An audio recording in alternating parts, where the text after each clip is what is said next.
Deep beneath the earth, beyond the reach of sunlight and the warmth of the living, lies Irkalla, the vast and inescapable underworld of ancient Mesopotamian belief. It is a realm where the dead exist in silent resignation, their spirits stripped of identity, purpose, and desire.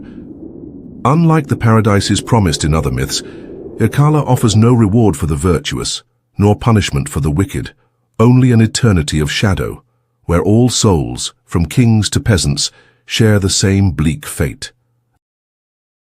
At the heart of this desolate domain sits a goddess both feared and respected, Ereshkigal, the queen of the underworld. Unlike her celestial counterparts, who bask in the devotion of mortals, she is bound to her realm, forever separated from the world above. Unlike the gods of the heavens, who revel in grandeur and divine glory, Ereshkigal reigns in isolation, surrounded only by the whispering dead and her loyal servants. She is not a deity of comfort or salvation, but one of absolute authority, ruler who neither forgives nor forgets. Her name is spoken in hushed tones across the lands of Mesopotamia, carried by the winds of temple courtyards and palace halls. To invoke Ereshkigal is to summon the weight of mortality itself, to acknowledge the unbreakable law of death that governs all existence. She is a goddess of finality, a force beyond mortal resistance, and to stand before her is to confront the inevitable fate that awaits all living beings. Hers is a kingdom without escape, without hope, and without end. Ereshkigal's origins remain shrouded in mystery, lost to the mists of time and the fragmented records of Mesopotamian mythology. Unlike many deities who are celebrated in temples and hymns, her story is one of isolation and fate. According to Sumerian and Akkadian myths, she was not always the queen of the dead. There was a time when she was a celestial goddess, dwelling among the gods in the divine realm. But in an event now veiled in myth, she was taken from the heavens and cast into the underworld, forever separated from the gods above. Some versions suggest she was kidnapped by the dragon Kur, a primeval beast of chaos who dragged her down to Irkalla. Others imply that she willingly descended, either as a sacrifice or in fulfillment of an unavoidable cosmic law. Regardless of the truth, her fate was sealed. Once in the underworld, she could never return. While her sister, the radiant and ambitious Inanna, reveled in the adoration of mortals, Ereshkigal was condemned to a realm devoid of worship and joy. Where Inanna ruled over love, fertility, and war, forces that shaped human existence, Ereshkigal presided over the inevitable end of all things. She did not demand offerings from the living, nor did she intervene in their affairs. Instead, she remained bound to the underworld, ruling over the silent, restless dead. Unlike the other gods who could traverse between realms, Ereshkigal's presence was fixed. Even the most powerful deities hesitated before crossing her domain. She was not merely a queen, she was the very essence of death itself, unyielding and eternal. Despite her isolation, Ereshkigal was not powerless. Her authority over Irkalla was absolute, and not even the gods could defy the laws of death that she upheld. Though she may have once been a goddess of the sky, her transformation into the ruler of the underworld made her one of the most feared and respected deities in the Mesopotamian pantheon. While other gods enjoyed the devotion of the living, she commanded the obedience of the dead. And though she may have been forgotten by history's scribes, the weight of her presence endured in the whispered fears of those who knew that, in the end, all paths led to her domain. One of the most chilling and dramatic tales in Mesopotamian mythology is the story of Inanna's descent into the underworld, where she faced the wrath of her sister, Ereshkigal. Inanna, the goddess of love, war, and fertility, was revered as one of the most powerful deities of the Sumerian pantheon. Yet despite all her divine might, she sought more. Her ambition knew no bounds, and in her desire to extend her power, she set her sights on the one realm she did not rule, the underworld. Inanna declared that she would descend into Irkalla, the land of the dead, and confront its queen, Ereshkigal. Some say she sought to claim dominion over death itself. Others believe she descended to pay respects to Ereshkigal after the death of her husband, Gugalanna, the Bull of Heaven. Whatever her true intentions, she did not expect the horrors that awaited her. As Inanna approached the gates of the underworld, she was met by Neti, the gatekeeper, who questioned her purpose. She demanded entry, proclaiming her divine status, but Ereshkigal had decreed that no one could enter Irkalla without submitting to its laws. For each of the 7 gates Inanna passed through, she was forced to surrender a piece of her power: her crown, her necklace, her bracelets, her royal scepter, her armor, and her garments. By the time she reached the throne room of Ereshkigal, she stood naked and powerless, stripped of all the symbols of her divinity. Before her sat the queen of the underworld, cloaked in darkness, her eyes filled with the weight of ancient sorrow and fury. There, in the cold silence of death's domain, Inanna realized her grave mistake. This was not a place she could conquer. Ereshkigal, unmoved by her sister's celestial status, gazed upon Inanna with the authority of death itself. With a voice as hollow as the grave, she passed judgment, and the Gala demons, Ereshkigal's terrifying servants, struck down the Queen of Heaven. Inanna's lifeless body was hung upon a hook like carrion, left to rot in the depths of the underworld.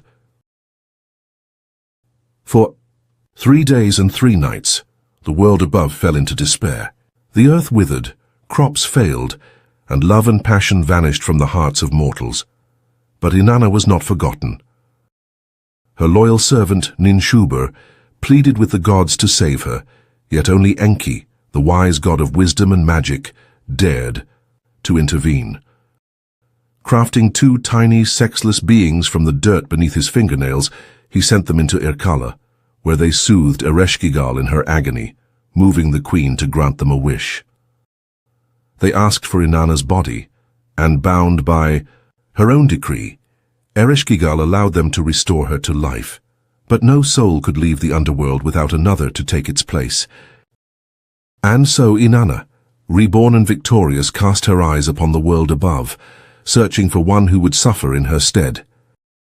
It was her husband, Dumuzid, who would ultimately pay the price, condemned to the underworld for half the year, a sacrifice that gave rise to the eternal cycle of life, death, and rebirth. Despite her fearsome reputation as the cold and merciless queen of the underworld, Ereshkigal was not without longing.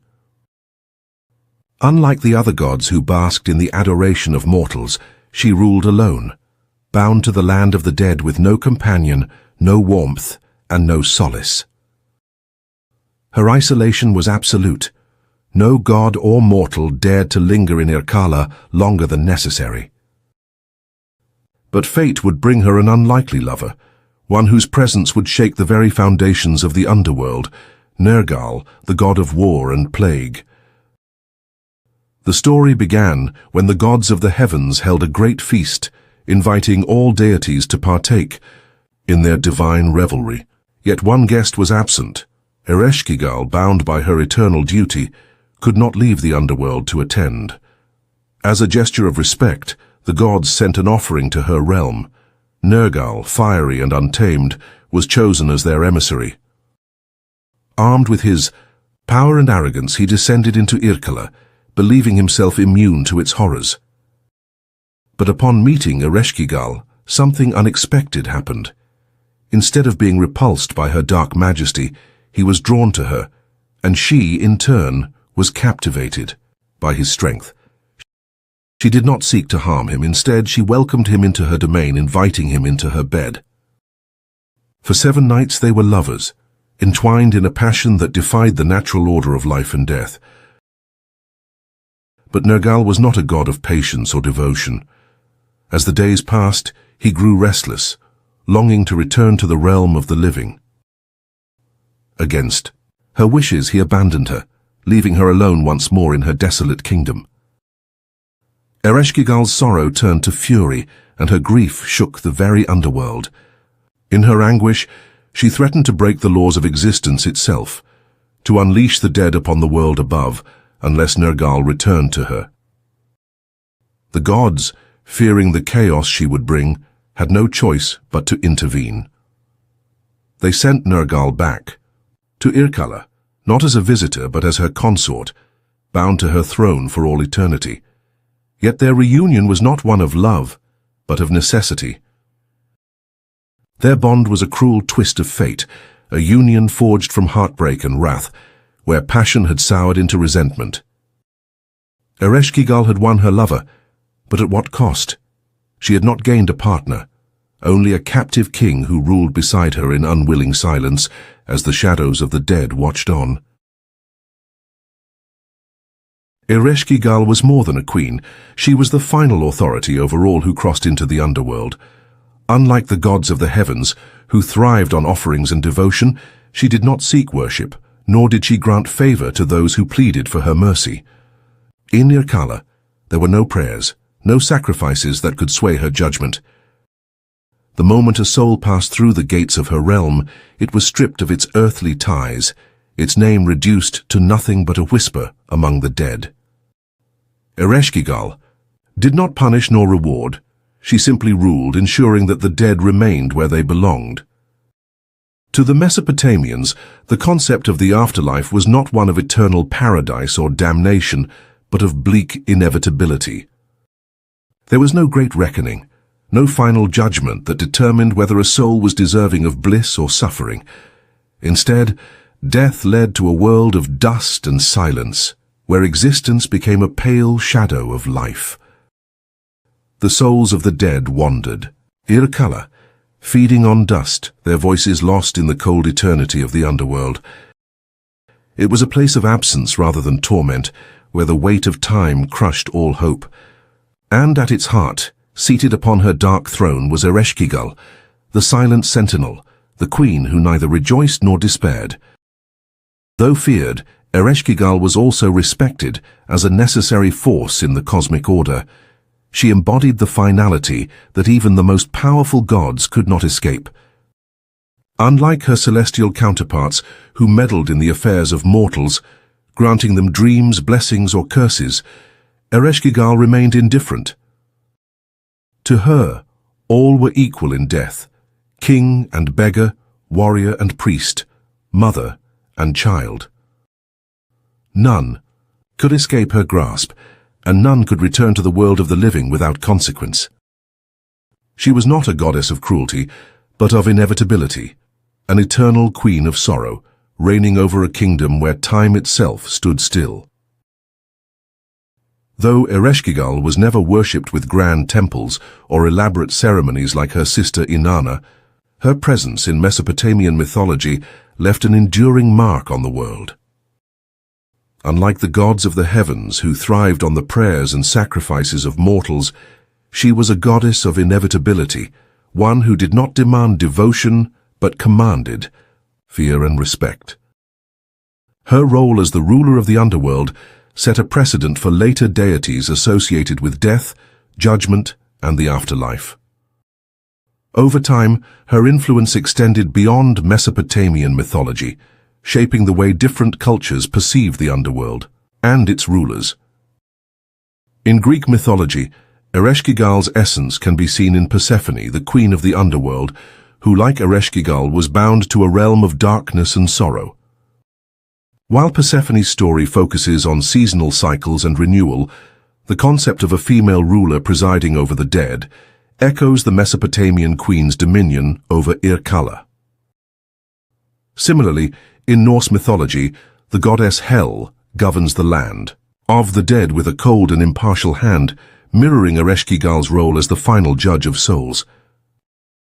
Even in later Abrahamic traditions, the idea of an underworld separate from divine paradise, where the dead exist in a state of shadowy half-life, bears resemblance to Irkalla and its silent queen. Beyond mythology, Ereshkigal's legacy persists in modern literature, film, and art. She has inspired characters in fantasy novels, such as underworld queens and death goddesses who wield power over the afterlife. In films and television, elements of her story, such as a ruler of the dead who is both feared and tragic, can be seen in characters like Hela from the Thor franchise or the Dark Queens of Gothic horror. Her influence is also evident in jewelry and occult art, where symbols of the underworld, skulls, ravens, and ancient Mesopotamian motifs pay homage to the forgotten queen of the dead. Even in contemporary spiritual practices, there are those who seek to reconnect with Ereshkigal as an embodiment of transformation, grief, and the mysteries of the afterlife. Though her name is no longer spoken in fear across Mesopotamia, her presence endures, a shadow lingering at the edge of human imagination. In the end, Ereshkigal remains an enigma, a goddess of death yet a prisoner of her own fate. Unlike the gods of the heavens who walk among mortals and shape their destinies, she is bound to the underworld, forever separated from the living. She does not seek worship or adoration, nor does she grant favors to those who call upon her. Instead, she waits in the silence of Irkalla, presiding over the dead with neither cruelty nor compassion. To the ancients, she was a force beyond reckoning, a reminder that death is the great equalizer, unyielding and inescapable. Though the living may fear her, they cannot deny her power. Kings and warriors, priests and peasants, all who draw breath, will one day stand before her. No prayers can turn her gaze away, no offerings can soften her rule. She is the gatekeeper of the afterlife, the unseen force that lingers beyond the final breath. Her story is one of sorrow, of duty, of isolation, a goddess who did not choose her throne, but could never leave it. And while the gods above revel in light and chaos, Ereshkigal watches in the darkness, ruling over a world where time itself stands still. Yet even in her isolation, she is never truly forgotten. Her name, once spoken in whispers of dread, still lingers in myths, in art, in the collective imagination of those who ponder what lies beyond life's final threshold. In the great cycle of existence, where birth and death are woven together, like an endless tapestry, all roads eventually lead to the underworld and to the cold embrace. Thank you for watching. Please like, share, and subscribe.